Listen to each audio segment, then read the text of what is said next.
पहले तो ये देखो, अब तुम अपना टेस्ट केस चलाते हो, ये चलता है, रिपोर्ट कहाँ बन रही है? Extend report. लेकिन यहाँ बगल में टेस्टनजी की रिपोर्ट भी तो आती है। देखो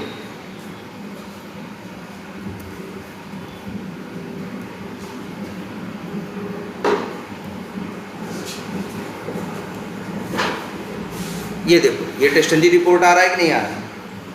ये टेस्टनजी की रिपोर्ट आती है कि नहीं? कोई एक्सेप्शन है? क्योंकि चला तो कौन रहा है? टेस्टनजी। मान लो कई बार ऐसा होता है कि तुम्हारा कोड पूरा चल गया, क्या हो गया? कोड पूरा चल गया, कोई एक्सेप्शन नहीं आई, लेकिन ध्यान से देखो जरा, इन्होंने देखो क्या किया है, एक मेथड बनाया है जिसका नाम क्या रखा है? Validate popup accept. और इसमें ये मैसेज डाले हैं और ये चेक कर रहे हैं कि मैसेज सही आ रहा है कि नहीं। इन्होंने एक्चुअल को एक्सपेक्टेड से क्या किया? मैच किया, पास या फेल क्या किया? रिपोर्ट कर दिया। पास या फेल क्या कर दिया इन्होंने? रिपोर्ट कर दिया। लेकिन दिक्कत ये है, मान लो ये फेल हो भी जाए तब भी यहाँ टेस्टनजी हरे रंग से पास ही दिखाएगा, ये फेल नहीं दिखाएगा। तुम कहोगे सर जी फेल दिखा तो रहा है। फेल इसलिए दिखाया है कि एक्सेप्शन आया है। मान लो कोई एक्सेप्शन ना आए, पूरा कोड शुरू से लेके अंतिम तक चल जाए, लेकिन पॉपअप नहीं आया है, जो भी था इसकी वजह से किस में आया? एल्स कंडीशन में। एल्स कंडीशन में आया तो क्या हो गया? फेल हो गया ना। लेकिन ये फेल तुमको कहाँ दिखाई देगा? Extend report. ये फेल तुमको यहाँ या एक दिखाते हैं, चलो जैसे ये मान लो यहीं हमें क्या बना रहे हैं, चलो एक कोई क्लास ले लें, एक नई क्लास बना देते हैं। क्लास का नाम रख देते हैं क्या? टेस्ट। और इसके अंदर बना देते हैं क्या? एक टेस्टनजी का मेथड, और सॉरी क्या, कुछ भी रख दो, टेस्ट 1, और ऊपर रख दो क्या? @ टेस्ट। आगे अब एक काम करो जरा, यहाँ लिखा इफ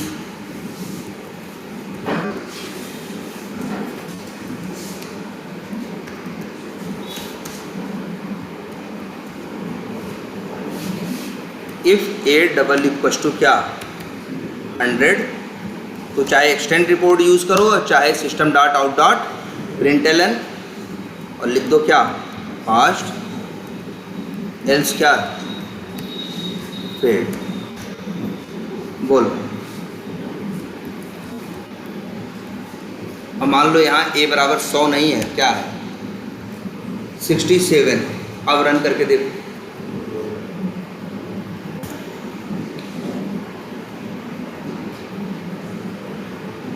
ये फेल हो गया ना।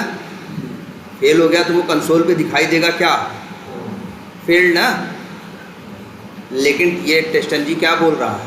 हम पास हैं, क्योंकि तुम्हारे इफ एल्स को टेस्टनजी पहचानता नहीं है, तुम्हारा एक्सटेंड रिपोर्ट को टेस्टनजी जानता नहीं है। वो तो कहेगा हम पूरा आपने 10 जितने इतने स्टेप बोले थे हम सक्सेसफुली चला दिए हैं, तो हम क्या हो चुके हैं? पास हो चुके हैं। आई बात समझ में? देखो इस तरह से। तो कैसे टेस्टनजी फेल होगा? टेस्टनजी कैसे फेल होगा? तो टेस्टनजी सही में पास, सही मायने में पास फेल कब बताएगा? जब तुम टेस्टनजी की एक क्लास का यूज़ करोगे जिसका नाम क्या है? एसर्ट। क्या नाम है? एसर्ट। एसर्ट क्लास के बहुत से मेथड हैं। जैसे एक मेथड है, क्या नाम है? एसर्ट इक्वल्स। भेजना क्या है? एक्चुअल और क्या? एक्सपेक्टेड। अब यहाँ भेजो जरा। जैसे मान लो एक्चुअल तुम्हारा क्या है? 67। एक्सपेक्टेड क्या है? 100 है। अब अगर इस देखो इसके अंदर क्या लिखा है ये भी हम बता दें। एसर्ट एक क्लास है टेस्टनजी की, मेथड क्या है? एसर्ट इक्वल। उसके अंदर उन्होंने बहुत कुछ नहीं, तुमसे एक्चुअल एक्सपेक्टेड मांग ही ले रहे हैं। अंदर इन लोगों ने इफ एल्स लगा के क्या कर दिया है? मैच करके पास फेल बता रहे हैं। लेकिन जब इनके तरीके से करोगे तभी ये पास फेल मानेगा। आप देखो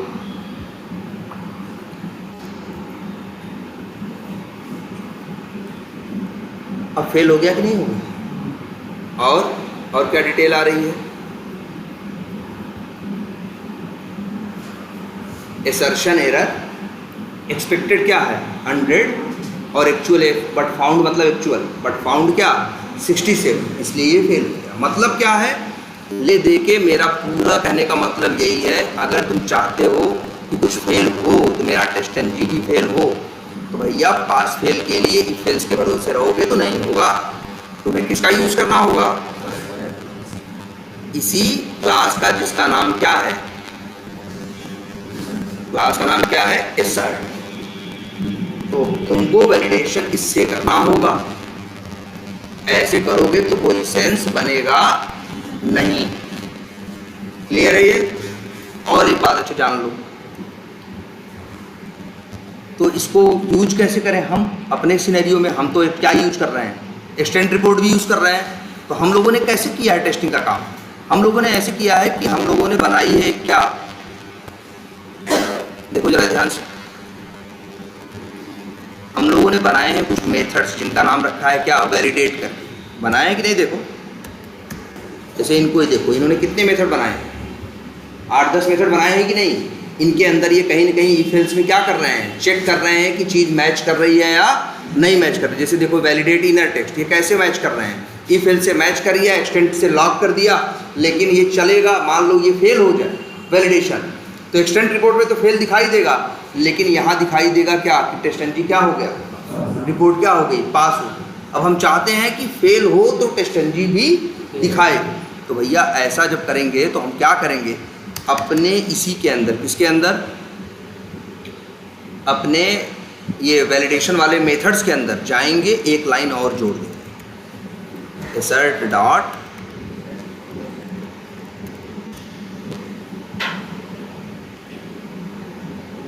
एक सेकेंड, पहली बात तो इन्होंने कुछ गलत इंपोर्ट कर रखा है, एसर्ट नाम से क्या रखा है भाई,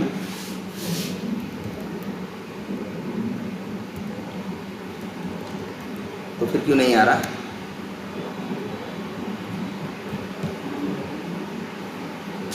क्या है?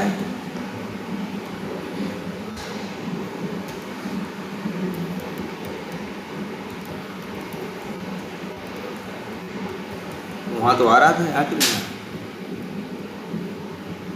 कोई बताएगा क्यों नहीं आ रहा?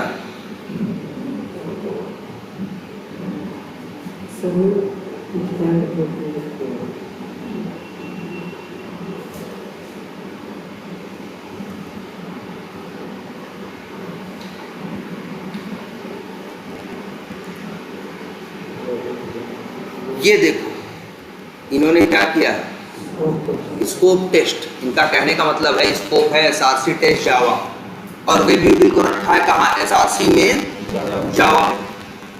इस वजह से इशू आ सकता है भाई, आप देखेंगे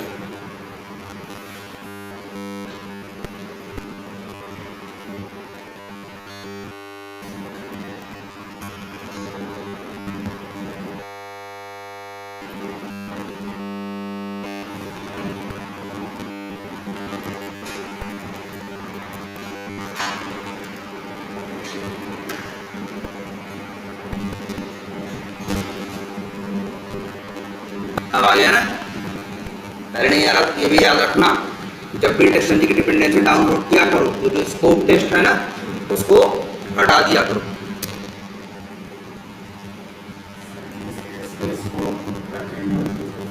भैया हटा ही दिया, अगर मान लो तुम सब कुछ एसआरसी टेस्ट जावा में यूज करने वाले हो तब रखना, लेकिन हम लोग क्या कर रहे हैं, वैलिडेशन के मेथड सारा है हमारे एसआरसी में जावा में पड़े हुए, तो वहां पे देखो एसर्ट डॉट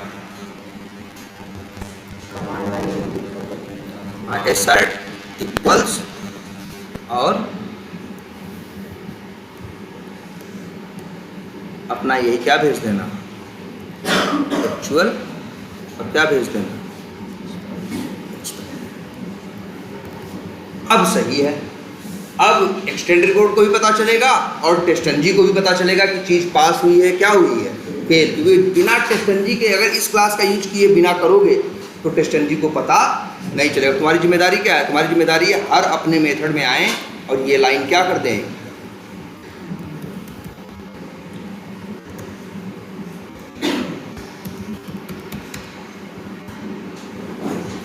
क्या है ये एक्चुअल है और क्या डाल दें ये एक्सपेक्टेड। अब सही हो गया तुम्हारा। अब यहाँ क्या है, if validate element is visible, हमको देखना है एलिमेंट क्या होना चाहिए, विजिबल। एक मेथड और भी इसमें होता है भाई, तो बताओ क्या होना चाहिए, विजिबल है मतलब ट्रू होना चाहिए।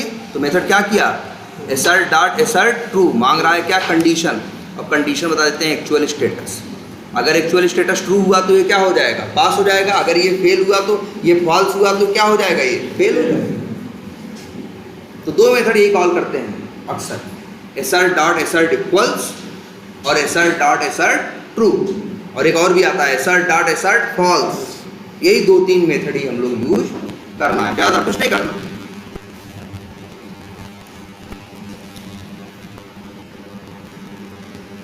जैसे ये देखो, ऐसे ही यहाँ भी देखो, इसका भी कर लो ऐसे ही। ये क्या है, इनेबल डिसेबल वाला है ना, इसमें भी वही ट्रू फॉल्स वाला ही है, एसर्ट डॉट एसर्ट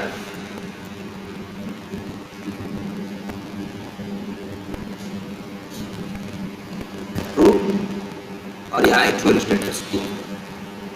ऐसे ऐसे करके अपने वेक्टर बदल, अब दोनों को पता चल रहा है। अब लेकिन एक बात और जान, जो ये एसर्ट हम यूज किए इसको हम लोग बोलते क्या है, हार्ड एसर्ट। ये क्या है, इसे बोलते क्या है,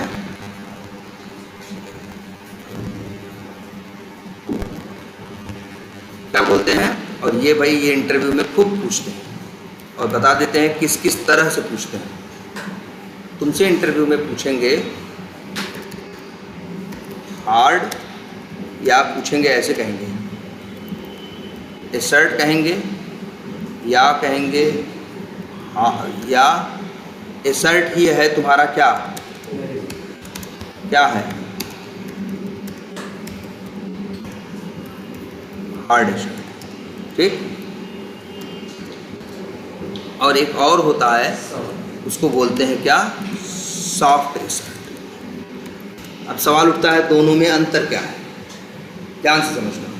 मान लो हमने एक कोड लिखा, एक टेस्ट केस ऑटोमेट किया, टेस्ट केस ऑटोमेट किया, टेस्ट केस के अंदर 20 लाइनें लिखी, ऑटोमेट किया, उसमें कितनी लाइनें लिखी, 20 लाइन।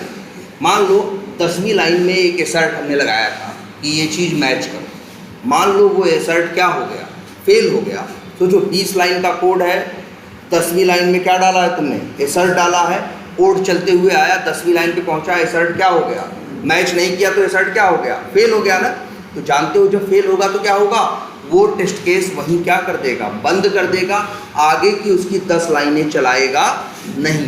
इसीलिए इसका नाम क्या है, हार्ड एसर्ट। क्या नाम है, हार्ड एसर्ट। क्योंकि ये भैया फेल हो जाए तो आगे बढ़ने, अरे ऐसा नहीं, जैसे मान लो तुम XML से चला रहे हो, कहाँ से चला रहे हो, testng.xml या testng क्लास से चला रहे हो, उसके अंदर 4 टेस्ट केस है, पहले टेस्ट केस में 20 लाइन है, उसमें 10वें में इंसर्शन लगा है।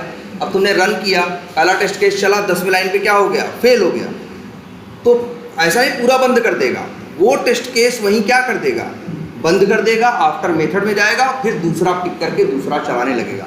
लेकिन तुम्हारे पहले टेस्ट केस की जो 10 लाइनें बची हुई थी वो चलेंगी नहीं, क्योंकि तुम क्या यूज किए हो तुम, हार्ड एसर्ट। और अगर हम यूज करें क्या, सॉफ्ट एसर्ट, क्या यूज करें, सॉफ्ट एसर्ट, तो ऐसा नहीं होगा। सॉफ्ट एसर्ट ऐसा एसर्ट होता है कि अगर वो सॉफ्ट एसर्ट 10वीं लाइन पे लगा होता, वो फेल हो गया होता, फिर भी कोड आगे उस टेस्ट केस में आगे के स्टेप्स चलाता। हार्ड एसर्ट क्या करेगा, उस टेस्ट केस का एग्जीक्यूशन वहीं रोक देगा, और सॉफ्ट एसर्ट फेल होने के बावजूद वो टेस्ट केस को आगे चलाएगा या बढ़ाएगा। तो अब फिर सवाल उठता है कि सर जब वो फेल हो गया तो आगे चलाने का मतलब क्या है, या ये सवाल आता है दिमाग में कि सर कब सॉफ्ट एसर्ट यूज़ करना है और कब हार्ड एसर्ट। तो देखो ध्यान से समझना इस बात को, कई बार तुम्हारे एसर्ट ऐसे होते हैं जो तुम्हें पता होता है कि अगर ये फेल हो जाए तो आगे चलने का कोई मतलब नहीं।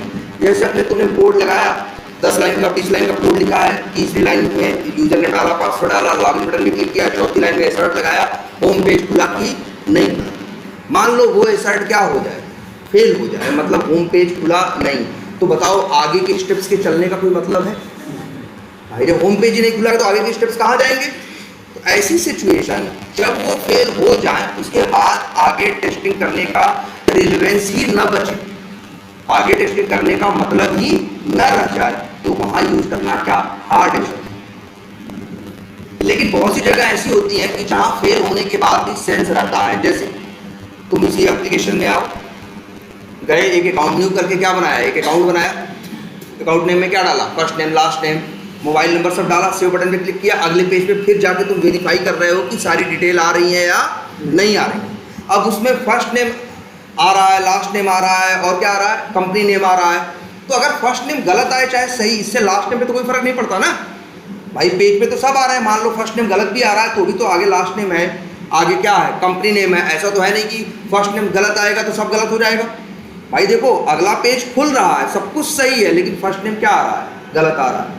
लेकिन लास्ट नेम तो सही हो सकता है, कंपनी नेम तो सही हो सकता है ना। तो इस सिचुएशन में हम चाहते हैं कि एक असर्शन फेल भी हो जाए तब भी कोड आगे बढ़े, क्योंकि इस असर्शन के फेल होने से ऐसा नहीं टेस्टिंग ब्लॉक हो गई। लेकिन अगर होम पेज वाला असर्शन फेल हो जाए तो टेस्टिंग क्या हो जाएगी? ब्लॉक हो जाएगी ना, आगे के स्टेप्स नहीं चल पाएंगे ना। तो जहां चीजें ब्लॉक होने वाली सिचुएशन हो वहां क्या यूज करो? हार्ड एशर्ट। और जहां लगता है कि ब्लॉक नहीं हो रहा है वहां यूज करो क्या? सॉफ्ट एशर्ट। इससे सॉफ्ट एशर्ट से ये फायदा है कि आगे की लाइनें भी चलेंगी। जैसे वही कह रहे हैं ना, होम पेज पे एशर्ट लगाते तो हार्ड एशर्ट लगाते, इसके बाद आगे तुम जाके जब लीड क्रिएट करते हो तो लीड डिटेल पेज पे जाते हो कि नहीं जाते हो? लीड डिटेल पेज पे 25 चीज आती है नहीं, उन 25 चीजों का भी तो असर्शन होगा, लेकिन वो एक दूसरे के ऊपर डिपेंडेंट नहीं है, एक दूसरे से मतलब नहीं है। ठीक है पहला फेल हो गया तभी दूसरा देखो भाई, तीसरा देखो, चौथा देखो, पांचवा फेल हो जाए कोई बात नहीं, छठवां तो तुम देखो, तुम 25 में से देखो कितने पास हुए कितने फेल हुए, हमें ये चाहिए। लेकिन हार्ड एशर्ट लगाओगे तो जैसे ही पहला फेल होगा आगे के 24 चलेंगे नहीं। सॉफ्ट एशर्ट होता कैसा ये देख लो, ये तो ऐसे सीधे लगता है, सॉफ्ट एशर्ट सीधे नहीं लगता। यहाँ क्या करना पड़ता है मालूम है? न्यू सॉफ्ट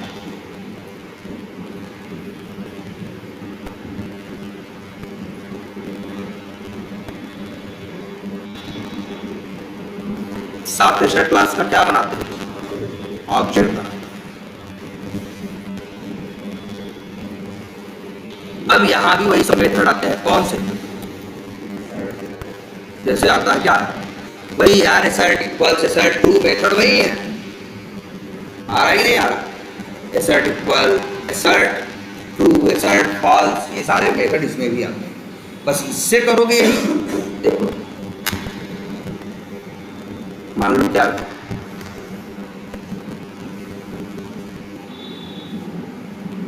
ऐसे, तो ये फेल भी हो जाएगा तब भी कोड आगे बढ़ेगा, क्योंकि ये क्या है? सॉफ्ट एशर्ट। लेकिन एक झंझट भी रहती है, क्या मालूम है? झंझट ये रहती है, अगर एक टेस्ट केस में तुमने सॉफ्ट एशर्ट लगाया और उसको चलाया तो फेल होगा तब भी क्या करेगा? आगे बढ़ेगा ना यार, फेल ही नहीं करेगा। बड़ी दिक्कत ये हो जाएगी कि जो टेस्टनजी का रिजल्ट दिखाएगा वो हरा हरा दिखाई देगा, तो तुम्हें पता ही नहीं चलेगा कि कोई चीज़ पास हुई है या कोई चीज़ क्या हुई है। ये इसके साथ बड़ा रिस्क है, ये इसके साथ बड़ा रिस्क है यार। बताओ जब रेड कलर से नहीं जाएगा तो हमें पता नहीं चलेगा, हमें पता नहीं चलेगा तो हम खोल के अंदर देखेंगे नहीं कि हुआ क्या और क्या नहीं हुआ। सॉफ्ट एशर्ट का सबसे बड़ी दिक्कत यही है, सब लोग देख लो कि फेल हो जाएगा तो वो तो क्या करता है? सॉफ्ट एशर्ट का मतलब है फेल हो जाए तब भी उसको दबाओ और आगे बढ़ो। तो जब वो दबा ही देगा तो यहाँ जो रिजल्ट आएगा ना वो कैसा आएगा? हरा हरा दिखाई देगा सारा, तो तुम्हारी नज़र ही नहीं जाएगी, तब तुम्हारी नज़र ही नहीं जाएगी कौन फेल हुआ कौन पास हुआ। इसी वजह से जब तुम सॉफ्ट एशर्ट लगाओ अंतिम में एक लाइन जरूर लिखना, क्या? यहाँ नहीं कहीं भी, क्या? ऐसे डॉट, हाँ बिल्कुल एशर्ट ऑल। ये क्या करता है? तब ये चेक करता है, भले सॉफ्ट एशर्ट यहाँ 10 ठो लगे थे, 10 में से अगर एक भी फेल हुआ होगा तो क्या करेगा? उस टेस्ट केस का कलर क्या कर देगा? रेड कर देगा, तब तुम्हारे नोटिस में वो चीज़ आ जाएगी। इसीलिए जब बंदे सॉफ्ट एशर्ट यूज करते हैं तो आखिरी में एशर्ट ऑल जरूर यूज करना है, नहीं यूज करेंगे तो क्या होगा, सब हरा हरा दिखाई देगा।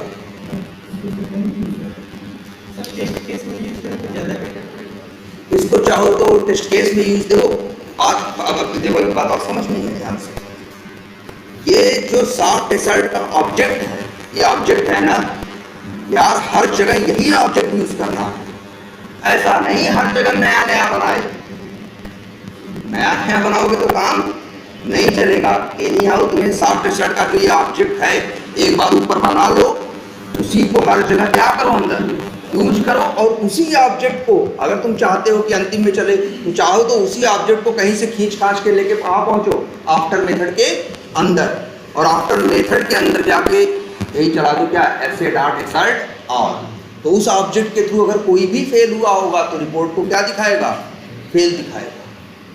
या फिर आफ्टर मेथड छोड़ो, हर टेस्ट केस के कहाँ डाल देना, आखिरी में डाल देना, तब वो दिखाएगा उसे क्या, फेल। नहीं तो वही तो दिक्कत आएगी इसके साथ सॉफ्ट। और एक बात और तुम लोग, चलो ये चीज़ और दिखा दें, जब तक ये सॉफ्ट एसर्ट नहीं आया था, मतलब ये आया मेरे ख्याल से 5-7 साल पहले, हम लोग तब भी सॉफ्ट एसर्ट लगाते थे, हम लोग तब भी लगाते थे। तब कैसे लगाते थे मालूम है,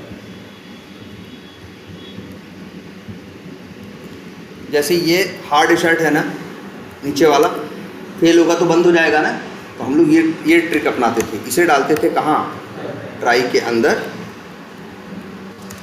और फिर क्या लिखते थे, कैच, और फिर यहाँ लिख देंगे क्या, क्या लिखें, एक्सेप्शन। ना भाई गलत हो गया, अगर एक्सेप्शन लिख दिए हो तो भाई जब ये फेल होता है तो एक्सेप्शन नहीं आता, एरर आता है। याद करो, हम ही पढ़ाए होंगे तो हम भी बताए होंगे, तो शायद या तो रिंकू सर बताए होंगे। जावा में क्लास एक्सेप्शन है ना, जो हर एक्सेप्शन की पेरेंट है। तो भैया पहले जान लो असली स्ट्रक्चर क्या है। असली स्ट्रक्चर ये है कि जावा में दो चीज़ें होती हैं, एक एक्सेप्शन और एक एरर ना। और इन दोनों का पेरेंट होता है कौन, थ्रोएबल। मतलब थ्रोएबल है, थ्रोएबल के दो चाइल्ड हैं, एरर और एक्सेप्शन। और सारे एक्सेप्शन के चाइल्ड, सारे एक्सेप्शन का पेरेंट वो एक्सेप्शन है, और सारे एरर्स का पेरेंट ये एरर है। और तुम यहाँ जब लगाओगे ट्राई कैच एक्सेप्शन ना, नहीं हैंडल कर पाएगा। क्यों नहीं हैंडल कर पाएगा, क्योंकि यहाँ एक्सेप्शन नहीं आ रहा है, यहाँ क्या आ रहा है, एरर। तो जब हम लोग ये करते थे ना, तो हम लोग ये दिमाग लगाते थे, एक्सेप्शन की जगह यहाँ लिख देते थे क्या, अरे आज भी लिख सकते हो भाई, जहाँ जहाँ एक्सेप्शन तुम्हारे आते हैं ना, ट्राई कैच लगाते हो ना, चाहो तो थ्रोएबल लिख दो। थ्रोएबल क्या करेगा, एक्सेप्शन भी मैनेज कर लेगा और एरर दोनों को मैनेज कर लेगा। एक्सेप्शन सिर्फ एक्सेप्शन मैनेज करेगा, एरर सिर्फ एरर मैनेज करेगा, लेकिन थ्रोएबल दोनों का पेरेंट है, इसलिए दोनों को मैनेज कर सकता। हम लोग ऐसे लगाएंगे सॉफ्ट एसर्ट, मतलब फेल हो तब भी आगे बढ़े। और फिर अंतिम में कुछ जुगाड़ लगाते थे, पता करते थे कि क्या कोई फेल हुआ है, और फिर फेल हुआ तो जबरदस्ती फेल करवाते थे जिससे लाल हो जाए। फिर दिमाग हम लोग लगा के तब काम किया करेंगे। बाद में लोगों ने क्या किया, 4-6 साल पहले एक नई क्लास इंट्रोड्यूस कर दी, उसका नाम क्या दे दिया, टेस्ट वालों ने सॉफ्ट एसर्ट। और उसमें कह दिया कि सॉफ्ट एसर्ट का ऑब्जेक्ट बनाओ और कॉल करो, और अंतिम में एक काम कर देना, लास्ट में कॉल कर देना क्या, ऐसे डॉट, या तो ये सॉफ्ट एसर्ट का ऑब्जेक्ट डॉट एसर्ट ऑल। तो जितने एसर्शन हुए होंगे, अगर उनमें से कोई भी एक फेल हुआ होगा तो टेस्ट केस को क्या कर देगा, फेल कर देगा, और कलर क्या कर देगा, रेड कर देगा, जिससे प्रोग्रामर की नज़र उसके ऊपर पड़ेगी। आई बात समझ में। तो ये क्या है, सॉफ्ट एसर्ट और हार्ड एसर्ट। क्लियर है। तो बस इतना ही रखते हैं आज, ठीक है।